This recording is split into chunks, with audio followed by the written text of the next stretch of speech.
ഗീതു സത്യം പറഞ്ഞാലുണ്ടല്ലോ, നമ്മൾ ആരും പറഞ്ഞാൽ ഗോവിന്ദേട്ടൻ കേൾക്കില്ല. അതുകൊണ്ടാണ് ഗോവിന്ദേട്ടനും അയ്യപ്പേട്ടനും കൂടി ഇരുന്ന് മദ്യപിച്ചപ്പോൾ അതിൻ്റെ വീഡിയോ ഗോവിന്ദേട്ടൻ പോലും അറിയാതെ ഞങ്ങൾ ഇങ്ങനെ കിട്ടു തന്നത് എന്നിങ്ങനെ പറയുമ്പോൾ ഗോവിന്ദ് ഞെട്ടിപ്പോവുകയാണ്. ഉടനെ തന്നെ ഗോവിന്ദ് നമ്മുടെ രേഖയെ ഒന്ന് നോക്കുകയാണ്. അതിനുശേഷം രേഖയോട് എന്തായിരിക്കും നമ്മുടെ ഗോവിന്ദ് പറഞ്ഞിട്ടുള്ളത് എന്നൊക്കെ അറിയാനായിട്ട് നിങ്ങൾക്കൊക്കെ താല്പര്യം ഉണ്ടാവുമല്ലോ. അപ്പോൾ അതൊക്കെ പറയാം. അതിനു മുമ്പായിട്ട് ആരെങ്കിലും നമ്മുടെ ചാനൽ സബ്സ്ക്രൈബ് ചെയ്യാതെ ഉണ്ടെങ്കിൽ എത്രയും പെട്ടെന്ന് സബ്സ്ക്രൈബ് ചെയ്തോളൂ. അതോടൊപ്പം തന്നെ ബെല്ലൈക്കൻ കൂടി പ്രസ് ചെയ്തേക്കാനും മറക്കരുത്. ലൈക്ക് ചെയ്യാൻ തീരെ മറക്കരുത്. അപ്പോൾ നമുക്ക് നേരെ നമ്മുടെ എപ്പിസോഡിൻ്റെ റിവ്യൂവിലേക്ക് പോകാം. അങ്ങനെ നമ്മുടെ ഗോവിന്ദ് ഗീതുവിൻ്റെ തോളെ തൂങ്ങി ഇങ്ങനെ വരികയാണ്. വരുമ്പോഴത്തേക്ക് നമ്മുടെ ഗീതു പറയാണ്, എന്നാലും എൻ്റെ കണ്ണാ എന്ന് വിളിക്കുമ്പോൾ ഗോവിന്ദ്, എന്താ ഗീതു, നിങ്ങളെ അല്ല ഞാൻ വിളിക്കുന്നതേ, എൻ്റെ ഗുരുവായൂരപ്പനെയാണ് ഗുരുവായൂരപ്പനെയാണ് ഞാൻ വിളിക്കുന്നത് എന്നിങ്ങനെ പറയുകയാണ്. അതിനുശേഷം ഗോവിന്ദിനെയും കൊണ്ട് ഇങ്ങനെ ഗീതുവിൻ്റെ ഷോൾഡറിൽ തൂങ്ങി പിടിച്ച് കിടക്കുകയാണ്. ശരിക്കും പറയുകയാണെങ്കിൽ പുള്ളിക്കാരൻ ആ വെയിറ്റ് മുഴുവനും ഗീതുവിൻ്റെ ദേഹത്തേക്ക് കൊടുക്കുകയാണ്. അത് മറ്റൊന്നിനുമല്ല, ഗീതുവിനെ പറ്റിച്ചേർന്ന് നടക്കാനുള്ളൊരു സൂത്രമാണ് പുള്ളിക്കാരൻ്റെ. അങ്ങനെ അവസരം മുതലെടുക്കുകയാണ് കേട്ടോ ഗോവിന്ദ്. അങ്ങനെ നടന്നു വരികയാണ്. അപ്പോൾ ആ സമയത്തിന് ഗോവിന്ദ് മനസ്സിൽ വിചാരിക്കുകയാണ്, എങ്ങനെയെങ്കിലും ഈ ബുദ്ധൂസിൻ്റെ തോളി തൂങ്ങി മുറിയിലെത്തണം. മുറിയിലെത്തി കഴിയുമ്പോഴുണ്ടല്ലോ ഇവളെ ഒട്ടിപ്പിടിച്ച് ഇവളെ കെട്ടിപ്പിടിച്ച് വെച്ചുകൊണ്ട് കിടക്കണം. പക്ഷേ ആ സമയത്ത് ഇവൾക്ക് എന്നോട് ഇഷ്ടമുണ്ടെന്നുണ്ടെങ്കിൽ അവൾ കുതറി മാറില്ല.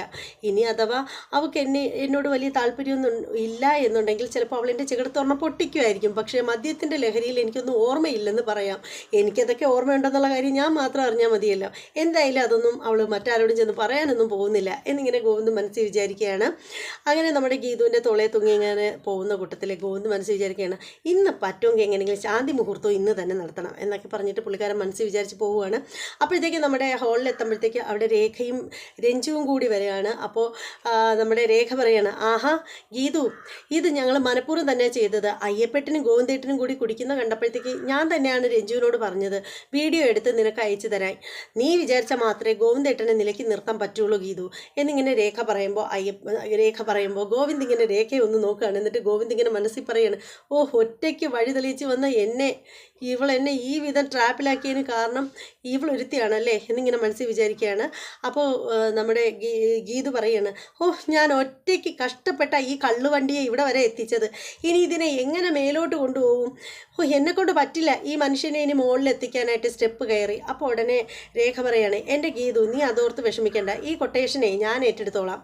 അപ്പോൾ ഉടനെ ഗോവിന്ദ് അന്തം വിട്ട് ഇങ്ങനെ നമ്മുടെ രേഖയെ നോക്കുകയാണ്. എന്നിട്ട് ഗോവിന്ദ് അറിയാതെ തന്നെ പറഞ്ഞു പോവുകയാണ്. എങ്ങനെ? പുള്ളിക്കാരൻ വിചാരിക്കുകയാണ് രേഖ ഇനി വലിച്ചു പിടിച്ചെടുത്തുകൊണ്ട് പോകുന്ന, അങ്ങനെയാണ് ഗോവിന്ദ് ചിന്തിക്കുന്നത്. അപ്പോൾ തന്നെ നമ്മുടെ രേഖ മേലോട്ട് നോക്കിയിട്ടാണ് വരുണേട്ടാ എന്ന് വിളിക്കുകയാണ്. അപ്പോൾ വരുൺ പറയണ, ദേ വരുന്നു രേഖയെ എന്നിങ്ങനെ പറയുകയാണ്. അപ്പോൾ ആ സമയത്ത് നോക്കുമ്പോഴത്തേക്ക് നമ്മുടെ രാധികാമ്മയും പ്രിയമോളും അങ്ങോട്ടേക്ക് വരികയാണ്. അപ്പോൾ രാധികാമ്മയെ കാണുമ്പോഴത്തേക്ക് ഗോവിന്ദ് മസിൽ പിടിച്ച് നിൽക്കാനൊക്കെ നോക്കുകയാണ്. അപ്പോൾ രാധികാമ്മ പറയാണ്, നീ ഞങ്ങളെ കണ്ടിട്ട് മസിൽ പിടിച്ച് നിൽക്കാനൊന്നും നോക്കണ്ട, ഞങ്ങളെല്ലാവരും കണ്ടതാ നിൻ്റെ ഈ ആട്ടം. നിനക്കിപ്പോൾ കുറേ നാളായിട്ട് ഇത്തിരി കൂടുതലാണ്. അത് പിന്നെ എങ്ങനെ കൂടാതിരിക്കും മദ്യപാനം? രഞ്ജുവും ഗീതുവും ഒരേപോലെ നിൻ്റെ നേർക്ക് വന്നതിന് ശേഷമല്ലേ നീ ഇങ്ങനെ ആയത്? ഈ രണ്ട് പെണ്ണുങ്ങളും കാരണമാണ് നീ ഇങ്ങനെ മദ്യപാനിയായി തീരുന്നത് എന്നിങ്ങനെ പറയാണ്. അപ്പോൾ പ്രിയ പറയാണ്, അമ്മേ ദേ രഞ്ജുവിനെ അമ്മ എന്ത് വേണേലും പറഞ്ഞോ, പക്ഷേ ഗീതു ചേച്ചിയെ പറഞ്ഞാൽ ഞാൻ സമ്മതിച്ചു തരില്ല. ഗീതു ചേച്ചി കാരണം ഒരിക്കലും ഗോവിന്ദേട്ടൻ കുടിക്കില്ല. ഗോവിന്ദേട്ടനെ എങ്ങനെ മൂക്ക് കയറ് ഇട്ട് നിർത്തണമെന്നുള്ള കാര്യമൊക്കെ ഗീതു ചേച്ചിക്ക് നന്നായിട്ട് അറിയാം. പിന്നീട് ഇവർ എന്ന് ഈ കുടുംബത്തെ കാലെടുത്ത് കുത്തി അന്ന് തൊട്ടാണ് ഗോവിന്ദേട്ടൻ ഇങ്ങനെയൊക്കെ ആകാൻ തുടങ്ങിയത്. എന്നിട്ടും ഉടുമ്പ് പോലെ അള്ളിപ്പിടിച്ചിരിക്കുകയാണ് ഇറങ്ങിപ്പോകാതെ എന്നിങ്ങനെ പറയുമ്പോൾ ഗോവിന്ദന് ഭയങ്കരമായിട്ട് ഫീൽ ചെയ്യുകയാണ്. പുള്ളിക്കാരന് ഇങ്ങനെയൊക്കെ പറയാനൊക്കെ ആയിട്ട് ഇങ്ങനെ ശ്രമിക്കുകയാണ്, പക്ഷെ ഒന്നും പറയുന്നില്ല. അങ്ങനെ പുള്ളിക്ക് ആകെ വിഷമാവുകയാണ്. അപ്പോൾ ഇതിങ്ങനെ പറഞ്ഞുകൊണ്ടിരിക്കുമ്പോൾ തന്നെ നമ്മുടെ വരുൺ അങ്ങോട്ടേക്ക് ഇറങ്ങി വരികയാണ്. എന്താ രേഖേ, എന്തിനാ നീ എന്നെ വിളിച്ചത്? അതെ വരുണേട്ടാ, ഈ ഗോവിന്ദേട്ടൻ കണ്ടില്ലേ നിലത്ത് കാലുറക്കാതെ നിൽക്കുകയാണ്, ഗോവിന്ദേട്ടനെ എങ്ങനെയെങ്കിലും മുറിയിൽ കൊണ്ടാക്കണം എന്നിങ്ങനെ പറയാണ്. അപ്പോൾ വരുൺ പറയണ, അതിനെന്താ, ഞാൻ കൊണ്ടാക്കുമല്ലോ. ഗോവിന്ദേട്ടനെ ഞാൻ തന്നെ കൊണ്ടാക്കാം. എടുത്തോണ്ട് പോകണോ? അങ്ങനെ എനിക്ക് എടുത്തോണ്ട് പോകാമെന്ന് പറഞ്ഞിട്ട് ഗോവിന്ദിനെ പൊക്കി അങ്ങ് എടുക്കുകയാണ്. ഗോവിന്ദ് കുതറി അങ്ങ് സെറ്റിയിൽ വീഴുകയാണ്. അപ്പോൾ ഉടനെ നമ്മുടെ രേഖ പറയണേ, എടുത്തോണ്ടൊന്നും പോകണ്ട, പിടിച്ചുകൊണ്ട് പോയാൽ മതി എന്ന് പറയണം. അങ്ങനെ വരുൺ എന്ത് ചെയ്യുന്നോ പിടിക്കുകയാണ് ഗോവിന്ദനെ. അപ്പോൾ ഗോവിന്ദ് പറയണേ, വേണ്ട വരുണേ, നീ ബുദ്ധിമുട്ടണ്ട, ഗീതു എന്നെ കൊണ്ടുപോയിക്കോളും എന്നിങ്ങനെ പറയണം. അപ്പോൾ ഗീതു പറയണേ, ഇതുവരെ കൊണ്ടുവന്ന പാടെ എനിക്കേ അറിയാവൂ, വരുൺ കൊണ്ടുപോകും. വരുണേട്ടാ മുറിയിൽ തന്നെ കൊണ്ടുപോയി ഇരുത്തണം കേട്ടോ, സൂക്ഷിച്ച് കൊണ്ടുപോകണേ എന്നിങ്ങനെ പറയാണ്. അങ്ങനെ നമ്മുടെ ഗോവിന്ദിനെ നമ്മുടെ വരുൺ സൂക്ഷിച്ച് തന്നെ കൊണ്ടുപോവുകയാണ്. അങ്ങനെ മുറിയിലെത്തിക്കുമ്പോഴത്തേക്ക് നമ്മുടെ ഗീതവും മുറിയിലെത്തുകയാണ്, ഒപ്പം രഞ്ജുവും രേഖയും മുറിയിലെത്തുകയാണ്. അപ്പോൾ മുറിയിലെത്തുമ്പോഴത്തേക്ക് നമ്മുടെ രേഖ പറയുകയാണ്, വരുണേട്ടാ, എന്തായാലും ഗോവിന്ദേട്ടനെ നിലത്ത് കാലുറയ്ക്കുന്നില്ല, അതുകൊണ്ടേ ഗോവിന്ദേട്ടനെ പിടിച്ച് കട്ടിലൊന്ന് കിടത്തിയേരെ, അല്ലെങ്കിൽ ഇവിടെ എവിടെയെങ്കിലും മറിഞ്ഞ് വീണ് കഴിഞ്ഞാൽ ഗീതുവിന് പണിയാവും എന്ന് പറയണം. അപ്പോൾ വരുൺ പറയണം, അതിനെന്താ, ഞാൻ വേണമെങ്കിൽ വേണേലും കിടത്താം എന്ന് പറഞ്ഞിട്ട് ഇങ്ങനെ വരുണ് ഗോവിന്ദനെ പിടിക്കാനായിട്ട് വരികയാണ്. അപ്പോൾ ഗോവിന്ദ് പറയണം, എന്നെ പിടിക്കുകയൊന്നും വേണ്ട, ഞാൻ താനേ കയറി കിടന്നോളാം. അപ്പോൾ ഉടനെ ഗീതു പറയണം, വേണ്ട, ഇതേ കള്ളു കുടിച്ചിട്ട് നാറ്റം നല്ല രീതിയിലുണ്ട്, ഈ കെട്ടൊക്കെ ഒന്ന് ഇറങ്ങണമെന്നുണ്ടെങ്കിലേ ഒന്ന് കുളിപ്പിച്ചേ മതിയാവും, ഞാൻ ഈ മനുഷ്യനെ കുളിപ്പിക്കട്ടെ എന്ന് പറയണം. അപ്പോൾ ഉടനെ ഗോവിന്ദിന് ലഡ്ഡു പൊട്ടി മനസ്സിൽ. അപ്പോൾ തന്നെ വരുൺ പറയണം, ഞാനും കൂടി സഹായിക്കാം എന്ന് പറയണം. അപ്പോൾ ഉടനെ രേഖ പറയണം, വേണ്ട, അത് ആരെയും സഹായമൊന്നും ആവശ്യമില്ല, അവളുടെ കെട്ടിയവനല്ലേ, അവൾ തന്നെ കുളിപ്പിക്കട്ടെ എന്ന് പറയുകയാണ്. എന്നിട്ട് നമ്മുടെ രഞ്ജു പറയണം, ഗീതു ബാലഗോപാലനെ നന്നായിട്ട് എണ്ണ തേപ്പിച്ച് കുളിപ്പിക്കുക കേട്ടോ എന്നിങ്ങനെ പറഞ്ഞിട്ട് രേഖയും ഗീതു അവിടെ നിന്ന് പോവുകയാണ്. അപ്പോൾ ആ സമയത്തിന് നമ്മുടെ ഗീതു പറയുകയാണ്, ഇവിടെ ഇരിക്കും, ഉടുപ്പൊക്കെ ഒന്ന് ഊരട്ടെ എന്നിങ്ങനെ പറയണം. അപ്പോൾ ഗോവിന്ദാണ്, വേണ്ട ഉടുപ്പൊന്നും ഊരണ്ട എന്ന് പറയണം. നിങ്ങളെ ഞാൻ എന്ത് ചെയ്യുമെന്നറിയാമോ, ആവശ്യത്തിലധികം വലിച്ച് കയറ്റി, ഞാനാണെങ്കിലുണ്ടല്ലോ ഹോസ്പിറ്റലിൽ വരുമെന്നും പറഞ്ഞ് ഇങ്ങേരെ പ്രതീക്ഷിച്ചിരിക്കുകയായിരുന്നു, എന്നിട്ട് വല്ല വീണ്ടും വിചാരം ഉണ്ടായോ നിങ്ങൾക്ക് എന്നൊക്കെ പറഞ്ഞിട്ട് ഭയങ്കരമായിട്ട് ദേഷ്യപ്പെടുകയാണ് ഗീതു. അതിനുശേഷം ഗീതു പറയാണ്, ബാ എന്ന് പറഞ്ഞിട്ട് ഗീതുവിൻ്റെ തോളി തൂങ്ങിക്കിടക്കുകയാണ്. അങ്ങനെ ഗോവിന്ദിനെയും കൊണ്ട് ഗീതു വാഷ്റൂമിലേക്ക് പോവുകയാണ്. ഗോവിന്ദ് ഭയങ്കര പാട്ടൊക്കെ പാടുകയാണ്, പ്രണയമണി തൂവൽ കൊഴിയും പവിഴമഴയൊക്കെ പാടുകയാണ്. അങ്ങനെ വാഷ്റൂമിൽ ചെന്നതിന് ശേഷം പിന്നെ വസ്ത്രം മാറിക്കൊടുക്കാം, ഷർട്ട് മാറിക്കൊടുക്കാം എന്നൊക്കെ പറയുമ്പോൾ ഗോവിന്ദ് പറയണത് വേണ്ടാന്ന് പറയുകയാണ്. അങ്ങനെ വാഷ്റൂമിലേക്ക് ചെന്നതിന് ശേഷം പൈപ്പ് തുറക്കുകയാണ്, ഷവർ തുറക്കുകയാണ്. ഷവറിൽ നിന്ന് വെള്ളം ഗോവിന്ദിൻ്റെ തലയിലേക്ക് വീഴുകയാണ്. ഗോവിന്ദ് മനഃപൂർവ്വം ഗീതുവിനെയും കൂടി പിടിച്ചു വെച്ച് നനയ്ക്കുകയാണ്. അങ്ങനെ അവിടെ വെച്ചിട്ട് അവർ തമ്മിലൊരു ഒരു ഭയങ്കരമായ ഒരു റൊമാൻസ് ഒക്കെ അവിടെ വെച്ച് നടക്കുകയാണ്. അതിനുശേഷം നനഞ്ഞൂറ്റിയ ഡ്രസ്സിൽ നമ്മുടെ ഗോവിന്ദിനെയും കൊണ്ട് നമ്മുടെ ഗീതു പുറത്തേക്ക് വരികയാണ്. വരുന്ന സമയത്തിന് ഗോവിന്ദ് പറയുകയാണ്, എനിക്ക് ഇവിടെ കിടക്കണം, ഈ വേഷത്തിൽ കിടക്കണം എന്ന് പറയുമ്പോൾ ഗീതു പറയുകയാണ്, ഏത് വേഷത്തിൽ കിടക്കണം എന്നാണ് നിങ്ങൾ ഈ പറയുന്നത്? അതെ, എനിക്ക് ഈ നനവോടുകൂടി എനിക്ക് കട്ടിലിൽ കിടക്കണം. എനിക്ക് ഈ നനഞ്ഞു നിൽക്കുമ്പോൾ എനിക്ക് ഓർമ്മ വരുന്നത് എൻ്റെ പണ്ടത്തെ കുട്ടിക്കാലമാണ്. അന്ന് ചോർന്നൊലിക്കുന്ന കൂരയ്ക്ക് കീഴിൽ ഞാൻ നനഞ്ഞൂറ്റി കിടന്ന കാര്യമാണ് എനിക്ക് ഓർമ്മ വരുന്നതെന്ന് പറയുമ്പോൾ ഗീതുവാണ്, ഇനി പഴംപുരാണം വിളമ്പിയാലുണ്ടല്ലോ ഒറ്റ ചവിട്ടിനെ ഞാൻ ഉറക്കിക്കളയും, മിണ്ടാതെ കയറി കിട മനുഷ്യ എന്ന് പറഞ്ഞിട്ട് ഗോവിന്ദിനെ ഒറ്റൊരു തള്ളു കൊടുക്കുകയാണ്. അങ്ങനെ ഗോവിന്ദ് കിടപ്പേ കിടന്ന് ഉറങ്ങുകയാണ്. അപ്പോഴേക്കും ഗോവിന്ദിൻ്റെ ഫോൺ 1-2 വട്ടം ബെല്ലടിക്കുകയാണ്. അങ്ങനെ നമ്മുടെ ഗീതു ചെന്നിട്ട് ഫോൺ എടുക്കുകയാണ്. ഫോൺ എടുക്കുമ്പോഴത്തേക്ക് അങ്ങേ തലയ്ക്കൽ നിന്ന് ചോദിക്കുകയാണ്, ആരാ സംസാരിക്കുന്നതെന്ന് ചോദിക്കുകയാണ്. അപ്പോൾ ഗീതു പറയുകയാണ്, നിങ്ങളാരാണെന്ന് പറ എന്ന് പറയുമ്പോൾ നമ്മുടെ മറുതലയ്ക്കൽ നിന്ന് സംസാരിക്കുന്നത് നമ്മുടെ അനാർക്കലിയാണ്. അപ്പോൾ അവർ ചോദിക്കുകയാണ്, ഇത് ഗോവിന്ദൻ്റെ ഫോണല്ലേ എന്നിങ്ങനെ ചോദിക്കുമ്പോൾ ഗീതു പറയണ, ഞാനേ ഗോവിന്ദൻ്റെ ഭാര്യയാണ്, ആരാണ് വിളിക്കുന്നതെന്ന് പറ എന്ന് പറയുമ്പോൾ നമ്മുടെ അനാർക്കലി ചോദിക്കുകയാണ്, നീ ഭദ്രൻ്റെ മോളല്ലേ എന്ന് ചോദിക്കുമ്പോൾ അത് എങ്ങനെ അറിയാം എന്ന് ചോദിക്കുകയാണ് നമ്മുടെ ഗീതു. അപ്പോൾ നമ്മുടെ അനാർക്കലി പറയുകയാണ്, അറയ്ക്കൽ വീട്ടിലെ ഓരോരുത്തരുടെയും ചരിത്രമെല്ലാം അരച്ച് കലക്കി കുടിച്ചിട്ടുള്ളവളാണ് ഞാൻ, അതുകൊണ്ട് എനിക്ക് എല്ലാവരെയും നന്നായിട്ട് അറിയാം. മോളൊരു കാര്യം ചെയ്യ്, ഗോവിന്ദ് ഉണരുമ്പോഴത്തേക്ക് ഗോവിന്ദിനോട് ഞാൻ വിളിച്ചിരുന്നു എന്ന് പറഞ്ഞാൽ മതി, ഇങ്ങനെ ഒരു കോള് വന്നിരുന്നു എന്നുള്ള കാര്യം പറഞ്ഞാൽ മതി. പിന്നെ ഇന്ന് 9 മണിക്ക് ഞാൻ വിളിച്ചിരുന്നു എന്ന് പറഞ്ഞാൽ മതി. ഇത് അതുപോലെ തന്നെ നിൻ്റെ രേഖാമൂലമുള്ള അമ്മയോടുകൂടി ഒന്ന് പറയണം, നിൻ്റെ അച്ഛൻ ഭദ്രനോടും ഒന്ന് പറയണമെന്ന് പറഞ്ഞിട്ട് നമ്മുടെ ഫോൺ കട്ട് ചെയ്യുകയാണ് നമ്മുടെ അനാർക്കലി. അങ്ങനെ നമ്മുടെ ഗീതു ചിന്തിക്കുകയാണ്, രേഖാമൂലമുള്ള അമ്മായിയമ്മ, ഇത് ആരാ എന്നൊക്കെ നമ്മുടെ ഗീതു ചിന്തിച്ചുകൊണ്ടിരിക്കുകയാണ്. അതേസമയം നമ്മുടെ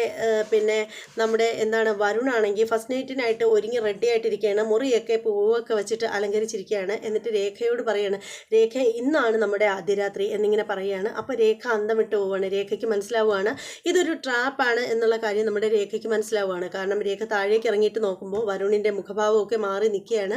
അപ്പോൾ തന്നെ രേഖ മനസ്സിൽ വിചാരിക്കുകയാണ്, വരുണേട്ടന് ശരിക്കും പറഞ്ഞാൽ എന്നോട് സ്നേഹമൊന്നുമില്ല, വരുണേട്ടൻ എന്തോ മനസ്സിൽ കണ്ടിട്ടാണ് മുന്നോട്ട് പോകുന്നത്. എന്തായാലും വരുണേട്ടന് മാനസികമായിട്ട് എന്നോടൊരു അടുപ്പമുണ്ടാവാതെ എൻ്റെ ദേഹത്ത് തൊടാൻ ഞാൻ വരുണേട്ടനെ അനുവദിക്കില്ല എന്ന് പറഞ്ഞിട്ട് രേഖ താഴേക്ക് പോവുകയാണ്. അങ്ങനെ അതേസമയത്ത് നമ്മുടെ വരുണാണെങ്കിൽ മുറിയിൽ ഇങ്ങനെ കാത്ത് കെട്ടിയിരിക്കുകയാണ്, രേഖയും കാത്തിരിക്കുകയാണ്. അങ്ങനെ പുള്ളിക്കാരൻ ഇങ്ങനെ ഇരിക്കുകയാണ്. കുറേ സമയം കഴിയുമ്പോഴത്തേക്ക് കയ്യിലൊരു റോസാപ്പൂ ഒക്കെ ഉണ്ട്. അപ്പോൾ കുറച്ച് കഴിയുമ്പോൾ നമ്മുടെ രേഖ മുറിയിലേക്ക് വരികയാണ്. അപ്പോൾ രേഖയ്ക്ക് നമ്മുടെ വരുൺ പ്രണയോപഹാരമായിട്ട് ഇതെൻ്റെ ഹൃദയമാണ് എന്ന് പറഞ്ഞിട്ട് റോസാപ്പൂ കൊടുക്കാനായിട്ട് തുടങ്ങുമ്പോൾ രേഖ പറയുകയാണ്, ആ ഹൃദയമൊക്കെ ഞാൻ പിന്നീട് മേടിച്ചോളാം, വരുണേട്ടൻ ആദ്യം ഈ പാല് കുടിക്കുക എന്ന് പറയുകയാണ്. ഇനിയിപ്പോൾ ലേഡീസ് ഫസ്റ്റ് എന്നല്ലേ പറയുന്നത് എന്ന് പറഞ്ഞിട്ട് വരുൺ പാല് വാങ്ങിച്ച് കുടിച്ചിട്ട് പകുതി കൊടുക്കാൻ നേരത്ത് രേഖ പറയുകയാണ്, എനിക്ക് പകുതി പാലൊന്നും വേണ്ട വരുണേട്ടാ, കാര്യം പാൽ എനിക്കിഷ്ടമല്ല, പാല് കുടിച്ചാൽ ഞാൻ ഉടനെ ഛർദ്ദിക്കും, അതുകൊണ്ട് എനിക്ക് പാല് വേണ്ട, മുഴുവനും വരുണേട്ടൻ കുടിക്കൂ എന്ന് പറഞ്ഞിട്ട് നമ്മുടെ രേഖ എല്ലാ പാലും നമ്മുടെ വരുണിനെ കൊണ്ട് കുടിപ്പിക്കുകയാണ്. അങ്ങനെ പാല് കുടിച്ച് കഴിയുമ്പോഴത്തേക്ക് രേഖയുടെ അടുത്തേക്ക് പ്രണയോപകാരം വെച്ച് നീട്ടുമ്പോൾ രേഖ പറയുകയാണ്, എന്തായാലും പ്രണയോപഹാരമൊക്കെ ഞാനൊന്ന് കുളിച്ചിട്ട് വരട്ടെ വരുണേട്ടാ, കാരണം രാവിലെ മുതലേ അടുക്കള പണിയൊക്കെ ആയിട്ട് ഞാൻ ആകെ മുഷിഞ്ഞ് നിൽക്കുകയാണ്, ഞാനൊന്ന് കുളിച്ചിട്ട് വരട്ടെ എന്ന് പറയണം. എന്നാൽ രേഖ മോള് പോയി പെട്ടെന്ന് കുളിച്ചിട്ട് വാ എന്നിങ്ങനെ പറയുമ്പോൾ രേഖ വാഷ്റൂമിൽ കയറി കഥ അടയ്ക്കുകയാണ്. വരുണ ആണെങ്കിൽ ആ സമയത്ത് മനസ്സിൽ വിചാരിക്കുകയാണ്, എടി രേഖേ, നീ കുളിച്ച് ഫ്രഷായിട്ട് വാടി, ഇന്നൊരു ദിവസം കൊണ്ട് നിന്നെ ഞാൻ എൻ്റെ അടിമയാക്കി മാറ്റും. നാളെ ഗോവിന്ദേട്ടൻ എന്നോട് ഈ അറയ്ക്കൽ വീട് വിട്ട് ഇറങ്ങി പോകാൻ പറയുമ്പോഴുണ്ടല്ലോ, നീ എനിക്ക് വേണ്ടി ഗീതുവിനോടും ഗോവിന്ദേട്ടനോടും വാദിക്കും, പിന്നെ എൻ്റെ അമ്മയേക്കാൾ പവർ എനിക്കായി തീരും ഈ കുടുംബത്ത് എന്നൊക്കെ പറഞ്ഞിട്ട് വരുൺ ചില മനക്കോട്ടകളൊക്കെ കെട്ടി ഇങ്ങനെ നിൽക്കുകയാണ്. അങ്ങനെ നിന്ന് പുള്ളിക്കാരന് കോട്ടുവയൊക്കെ അടിച്ചടിച്ച് ഇരിക്കുകയാണ്. പിന്നെ ഇരുന്നിരുന്ന് പുള്ളിക്കാരൻ കിടക്കുകയാണ്. അങ്ങനെ പുള്ളിക്കാരൻ ഗാഠ നിദ്രയിലാവുകയാണ്. അപ്പോഴാണ് നമ്മുടെ രേഖ മുറിയിൽ നിന്നും പുറത്തേക്ക് വരുന്നത്, വാഷ്റൂമിൽ നിന്നും പുറത്തേക്ക് വരുന്നത്. അപ്പോൾ രേഖ ഇത് കാണുമ്പോഴത്തേക്ക് വരുണിനെ നോക്കിയിട്ട് ആലോചിക്കുകയാണ്, വരുണേട്ടാ, നിങ്ങൾക്കുള്ള ഡോസ് ഇങ്ങനെ ഓരോ ദിവസവും ഞാൻ തന്നുകൊണ്ടിരിക്കും. നിങ്ങൾക്ക് എന്നോട് ആത്മാർത്ഥ സ്നേഹം ഇല്ലയെന്ന് എനിക്ക് നന്നായിട്ടറിയാം. അതില്ലാതിരിക്കുന്നിടത്തോളം കാലം നിങ്ങൾ എൻ്റെ ദേഹത്ത് ടച്ച് ചെയ്യാൻ ഞാൻ സമ്മതിക്കില്ല. ഇങ്ങനെ ഓരോ ദിവസവും നിങ്ങളെ ഞാൻ തളർത്തിക്കിടത്തും, അല്ലെങ്കിൽ നിങ്ങൾ എന്നെ ആക്രമിക്കുമെന്ന് എനിക്ക് നന്നായിട്ടറിയാം എന്നിങ്ങനെ രേഖ മനസ്സിൽ വിചാരിക്കുകയാണ്. അതിനുശേഷം കാണിക്കുന്നതെന്ന് വെച്ചാൽ നമ്മുടെ രേഖ നേരെ അടുക്കളയിലേക്ക് ചെല്ലുന്നത് കാണിക്കുകയാണ്. പാലെടുക്കുന്നു, പാലിലൊരു പൗഡർ പൊടിച്ചതിട്ട് കലക്കുന്നു, എന്നിട്ട് കൊണ്ടുവരുന്നതായിട്ട് കാണിക്കുകയാണ് രേഖ. അങ്ങനെ അതിനുശേഷം കാണിക്കുന്നതെന്ന് വെച്ചാൽ നമ്മുടെ അവർണികയാണ് കാണിക്കുന്നത്. അവർണിക എന്ന് വെച്ചാൽ അവിടെ ഇങ്ങനെ നിൽക്കുകയാണ്. അപ്പോൾ ആ സമയത്തിന് നമ്മുടെ കിഷോർ വരികയാണ്. കിഷോർ വന്നിട്ട് ഇങ്ങനെ നോക്കുമ്പോൾ അവർണികയെ ഭയങ്കര സംശയമാണ് കിഷോറിന്. അപ്പോൾ കിഷോർ മനസ്സിൽ വിചാരിക്കുകയാണ്, ഇവളാ ജാസിനെ ഓർത്തിട്ട് നിൽക്കുകയാണ് എന്നൊക്കെ ഇങ്ങനെ നമ്മുടെ കിഷോർ ഇങ്ങനെ ആലോചിച്ചിട്ട് നിൽക്കുകയാണ്. പക്ഷേ കിഷോറിനെ കണ്ടിട്ട് നമ്മുടെ അവർണിക മൈൻഡ് ചെയ്യുന്നതേ ഇല്ല. പിന്നീടെന്ന് വെച്ചാൽ കാണിക്കുന്നതെന്ന് വെച്ചാൽ നമ്മുടെ രേഖയെ തന്നെയാണ് കാണിക്കുന്നത്. രേഖ ആ വരുണിന് കൊടുത്ത പാൽ ഗ്ലാസ് എടുത്ത് കയ്യിൽ വെച്ചിട്ട് അതുകൊണ്ട് താഴേക്ക് പോകാനായിട്ട് തുടങ്ങുകയാണ്. അങ്ങനെ എപ്പിസോഡ് തീരാണ്. എന്തായാലും നല്ലൊരു അടിപൊളി എപ്പിസോഡാണ്. പെട്ടെന്ന് പറഞ്ഞു തീർത്തതാണ്, പെട്ടെന്ന് ചുരുക്കി പറഞ്ഞതാണ്. കാരണം ഇത് 13-ാം തീയതിയിലെ എപ്പിസോഡാണ്. അപ്പോൾ അതുകൊണ്ട് തന്നെയാണ് പെട്ടെന്ന് ഒന്ന് പറഞ്ഞു തീർത്തതാണ്. കാരണം 14-ാം തീയതിയിലെ എപ്പിസോഡും 15-ാം തീയതിയിലെ എപ്പിസോഡ് പിന്നെ ഇന്നത്തെ എപ്പിസോഡ് കൂടി വരാനായിട്ടുണ്ട്. അപ്പോൾ നിങ്ങൾക്ക് ജസ്റ്റ് കഥ എന്താണെന്ന് മനസ്സിലാക്കാൻ വേണ്ടിയിട്ട് ഒന്ന് ഓടിച്ച് പറഞ്ഞതാണ്. അപ്പോൾ എല്ലാവർക്കും ഇഷ്ടപ്പെട്ടു എങ്കിൽ തീർച്ചയായും ലൈക്ക് ചെയ്യുക, കമൻറ്റ് ചെയ്യുക.